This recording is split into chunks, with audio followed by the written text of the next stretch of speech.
ऐसे मेरे प्यारे, इस समय मैं मेवात के स्नूह में हूँ और यहाँ पर आज ये सद्भावना, समरसता, प्रेम प्यार हमारा सबका हो, उसको लेकर के एक बैठक का आयोजन किया गया।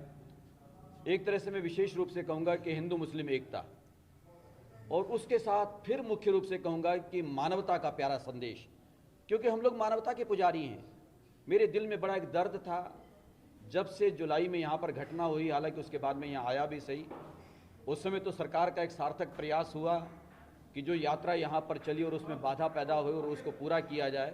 उसको पूरा करने के लिए, उसके लिए सरकार वास्तव में हमारी हरियाणा की धन्यवाद और बधाई की पात्र है, उसको पूरा किया गया।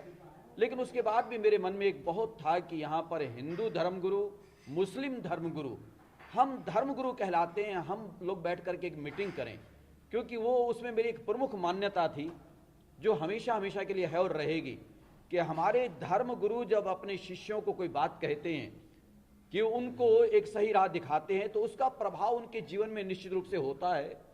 तो इसलिए मेरी हार्दिक इच्छा थी कि मैं एक बार मेवात में भी जाऊं और जो हालात पैदा हुए हैं कम से कम हमारे धर्मगुरु बैठ करके एक चर्चा करें आपस में, और उस चर्चा का निचोड़ ये निकल करके आए कि हम लोग अपने समाज में जाएंगे, अपने अपने चेलों को जाके समझाएंगे और उनको जाके कहेंगे कि भैया मिलजुल कर रहना चाहिए। परमात्मा की रचना, परमात्मा की सृष्टि, परमात्मा के संसार में हम लोग आए हुए हैं, उस परवरदिगार आलम ने अपनी इस संरचना को बनाया है, तो इसको हम एक बहुत शानदार गुलशन का रूप दें। एक ऐसा प्यारा सा स्वर्ग बहिष्ट इस धरती पर उतर करके आए, जन्नत हमारा जहां निवास है, हमारा किसी का गरीब खाना है, दौलत खाना है, जो भी है, जहां हम लोग रहते हैं वो जन्नत बने। उस जन्नत की बात हम लोग करते हैं, उस बहिष्ट की बात हम लोग करते हैं, उस स्वर्ग की बात लोग करते हैं, जो कि कई बार कहते हैं कि मरने के बाद मिलता है। वो भी गारंटी नहीं है कि उसके बाद मिलेगा कि नहीं मिलेगा। भैया जहां हम रह रहे हैं उसको जन्नत नहीं बनाया जा सकता क्या? उसको बहिष्ट नहीं बनाया जा सकता क्या? उसको स्वर्ग नहीं बनाया जा सकता? बनाया जा सकता है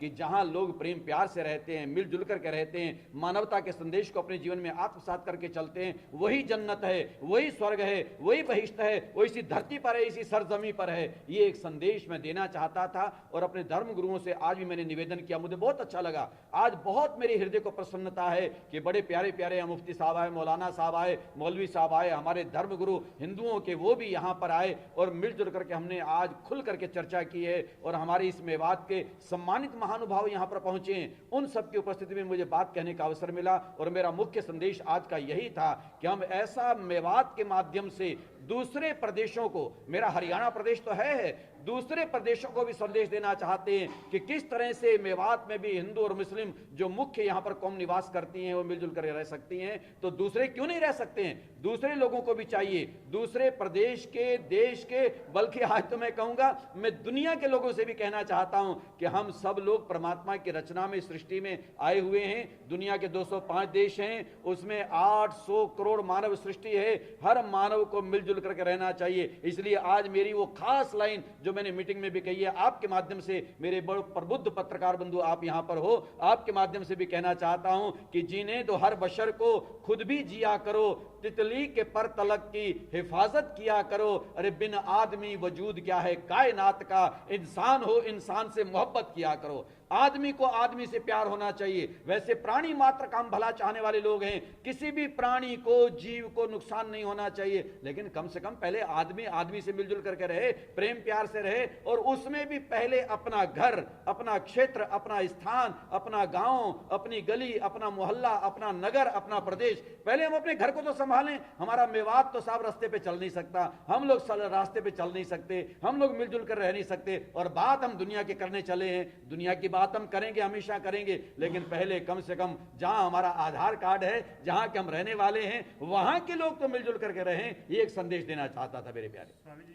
ऐसे मेरे प्यारे, मेरे हरियाणा के मुख्यमंत्री श्रीमान श्री मनोहर लाल खट्टर, मैं तो उनको संत के रूप में देखता हूं। बहुत प्यारे एक मुख्यमंत्री हमारे प्रदेश को मिले हुए हैं। कल हालांकि मैं रोहतक में था, हमारे पड़ोस के प्रदेश उत्तर प्रदेश के आदरणीय आदित्यनाथ योगी जी भी वहां पर आए हुए थे। चाहे हमारे देश के यशस्वी प्रधानमंत्री श्रीमान श्री नरेंद्र मोदी जी हैं, मैं कई बार जब उल्लेख करता हूं तो कहता हूं 2-3 तो संत मेरे देश को योगी मिल चुके हैं। उसमें हमारे यशस्वी प्रधानमंत्री नरेंद्र मोदी जी हैं, योगी आदित्यनाथ जी हैं, और हमारे हरियाणा प्रदेश के श्रीमान श्री मनोहर लाल खट्टर जी हैं, जिनको अपने जीवन में अपनी जिंदगी के लिए अपने लिए कुछ नहीं चाहिए। वो भी इसी दर्द को, इसी पीड़ा को, इसी भाव को लेकर के चल रहे हैं कि मेरा प्रदेश एक शांति का साम्राज्य स्थापित करने वाला हो, मिलजुल करके चलने वाला हो, प्रेम प्यार से रहने वाला हो। मैं नहीं समझता कि उनको कहीं भी नींद आती होगी। अगर कहीं कोई इस तरह के हालात पैदा होते हैं, माहौल बनता है, वो भी बेचैन हो जाते हैं। वो भी 16 तारीख को, जैसे मेरे प्रिय कासिम जी आपने बताया कि 16 तारीख को यहां पर परसों आ रहे हैं मेवात में, एक इसी भाव को लेकर के, सद्भावना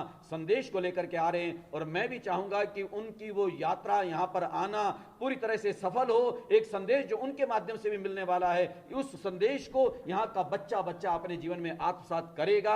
आज हमने भी दिया, क्योंकि या तो राजपुरुष होते हैं, राजनेता होते हैं, और हम लोग धर्मगुरु कहलाते हैं। तो धर्मगुरुओं का भी और उन राजनेताओं का भी, क्योंकि उनका भी दायित्व बनता है, उनकी भी मन भावना होती है, उनके हृदय में भी यह भाव रहता है कि लोग सब एकजुट होकर के रहें, प्रेम प्यार से रहें, शांति स्थापित होनी चाहिए, मिलजुल करके रहना चाहिए। उनकी भी तमन्ना है तो उनकी भी ख्वाहिश पूरी हो, हम सबकी इच्छा पूरी हो। अच्छा मिलजुल करके रहेंगे, प्रेम प्यार से रहेंगे, सद्भाव से रहेंगे, तो उससे हमको भी तो हित मिलेगा, हमको भी तो लाभ होगा, हमको खुशी मिलेगी। दूसरे को दर्द देने वाला चैन से सो नहीं सकता है, आराम से सो नहीं सकता है। दूसरे को खुशियां देने वाला वो दूसरे को भी आराम की नींद देता है और खुद भी चैन अमन की नींद लेता है। इसलिए हम आराम से अपने जीवन को व्यतीत कर पाएं, खुशी खुशी से अपने जीवन के दिन गुजार पाएं, तो उसके लिए जरूरी होगा हम दूसरों को खुशियां दें। दूसरों को खुशियां देंगे तो हमें खुशियां मिलेंगी। आप मेरे माथे पर चंदन देख रहे हो, जिन उंगलियों से चंदन लगाते हैं, चंदन से कोई महकेगा, माथा महकेगा, और कोई